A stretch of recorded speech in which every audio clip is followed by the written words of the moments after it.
Kiểu sự chìm xong đấy. Mình đã xịt vô.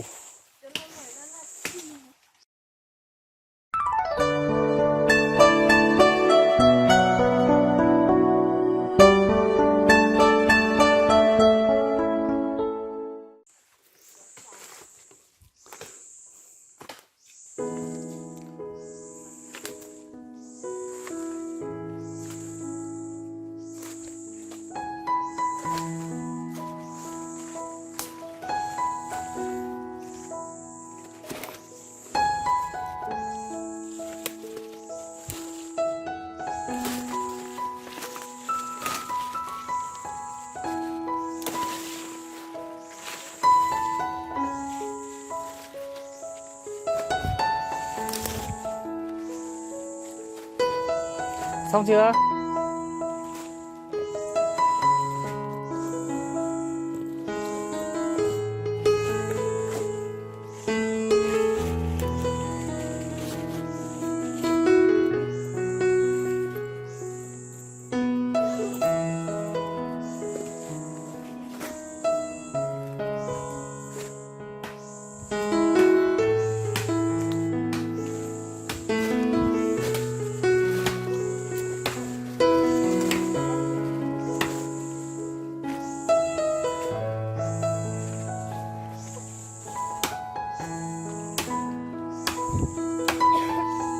Liệu không hết rồi nhỉ?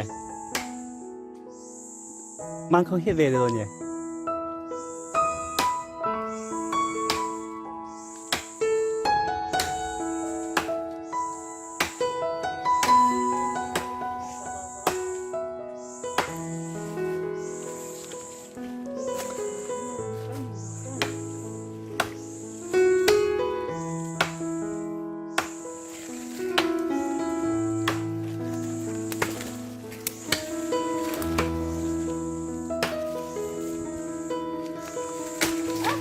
Ôi.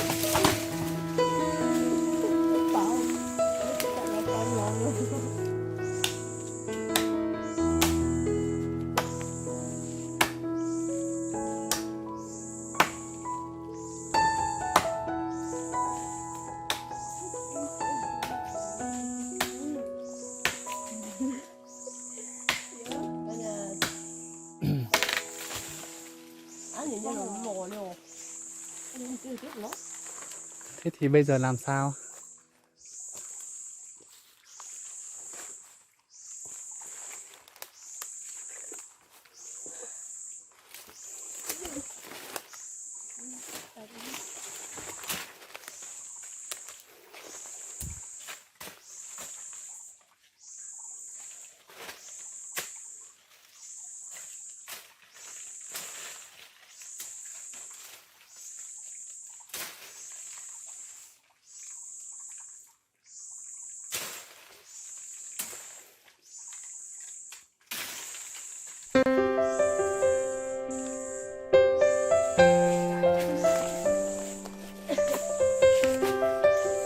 Cái nào không lấy được thì thôi.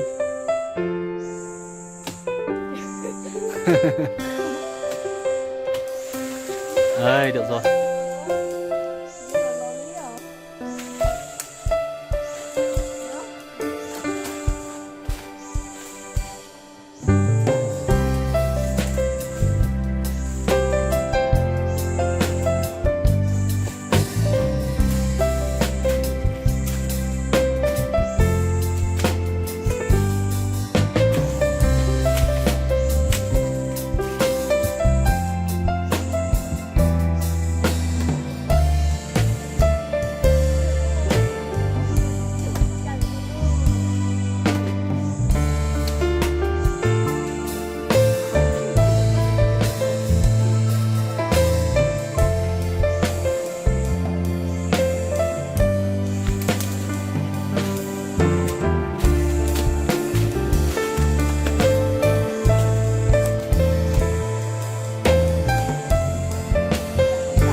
Nào để anh kéo cùng nào.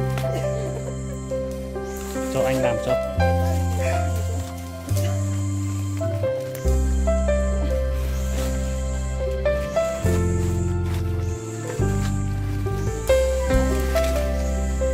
gái tranh ra nhá. Đấy.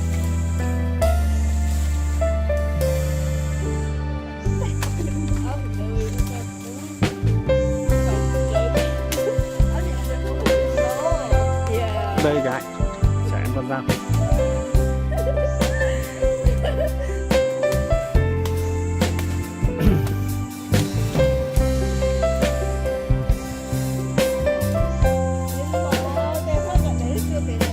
Cây này nữa đúng không? Không, cây to to kia đúng không? Cây to quá mà về được.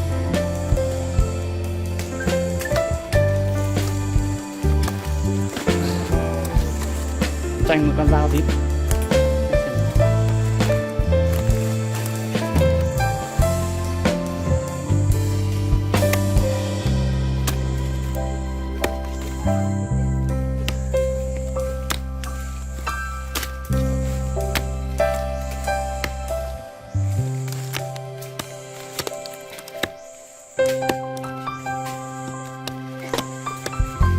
Sắp ra máu rồi đấy. Đây.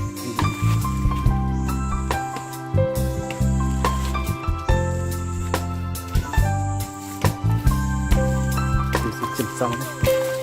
Mình bắt kịp thôi.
Em nghĩ là đủ rồi đấy chị gái ạ.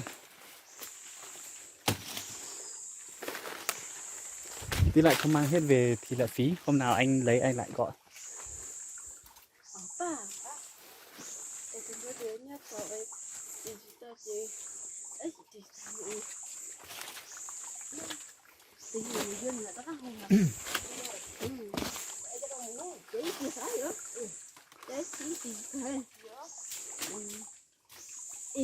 Un pez y hasta ha yo le tao cái gì ta là cái đấy gì sao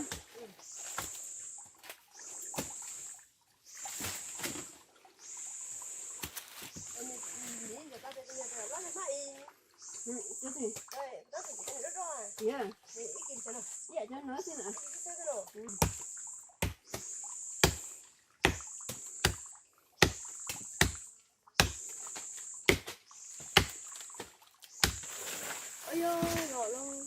Có biết nói tiếng Dao không? Không biết à?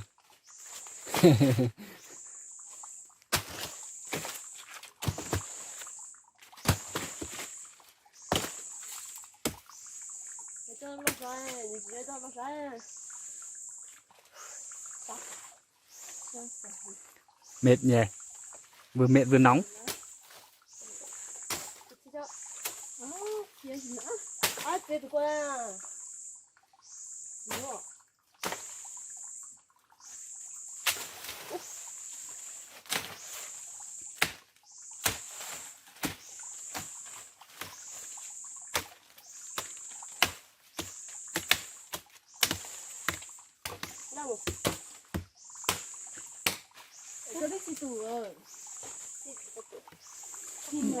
Cái cây này người Mông bọn em có biết dùng nó để làm gì không?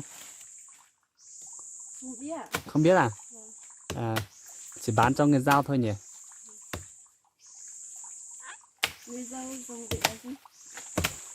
Cái này đun nước uống mà.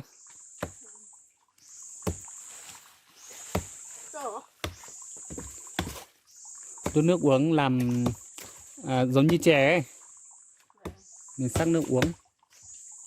Tao tiếp vào cũng thầu. Cứ thầu tàu. Cho nên hai chị nó cần cho là đó vậy. Nên chị phải dùng cái chân trái ra nè. Giữa. Cho là lấy dùng cái vậy. Ừ. Này. Có bị vô. Đó có cái gì. Thì phải tôm.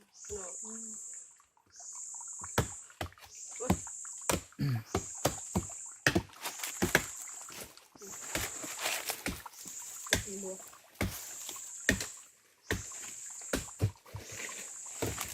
Đây là chúng để con nhớ nó không tao không mua. Mua thì đây này. Yo.